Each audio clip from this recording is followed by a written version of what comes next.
విజయనగరం జిల్లా చీపురుపల్లి పట్టణం rickshaw colony కొత్త అగ్రహారానికి చెందిన ప్రజలు రోడ్లెక్కి నిరసనలు తెలియజేశారు. చీపురుపల్లిలో నూతన రైల్వే వంతెన నిర్మిస్తున్న నేపథ్యంలో తమ కాలనీకి వెళ్లేందుకు దారి లేకుండా మూసేస్తున్నారని ఆవేదన వ్యక్తం చేశారు. రైల్వే వంతెన వద్ద కాలనీ వాసులంతా వచ్చి బైఠాయించి తమ కాలనీకి దారి కావాలంటూ నినాదాలు చేశారు. వంతెన పనులు జరగాలంటే తమ కాలనీకి దారిని కేటాయించిన తర్వాతే జరగాలని డిమాండ్ చేశారు. దీంతో చీపురుపల్లి ఎస్ఐ దామోదర్ రైల్వే అధికారులు కాలనీ వాసులతో మాట్లాడారు. దిగివచ్చిన రైల్వే అధికారులు వంతెన పనులతో పాటే రిక్షా కాలనీకి రహదారి పనులు కూడా చేపడతామని హామీ ఇవ్వడంతో కాలనీ వాసులు నిరసనలను విరమించుకున్నారు.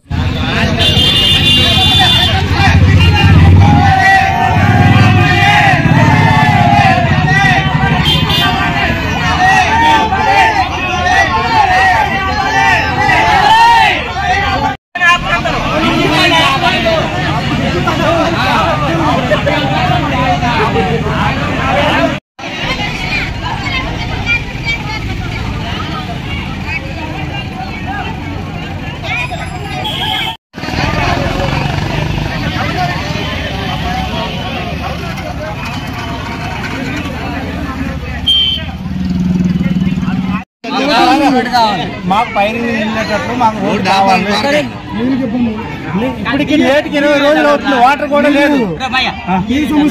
బియ్యం ఏమంటాడంటే వాళ్ళు ఎక్కడ దాకా చేస్తాము తర్వాత చూసుకుందాం మీకు తోవ ఉంటుంది కదా అంటాడు.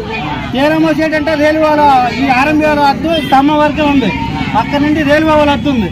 వాళ్ళు చూసుకుంటారు ఆయన అంటాడు. ఈ తవ్వేసి ఇతను వెళ్ళిపోతాడు. తర్వాత మా పరిస్థితి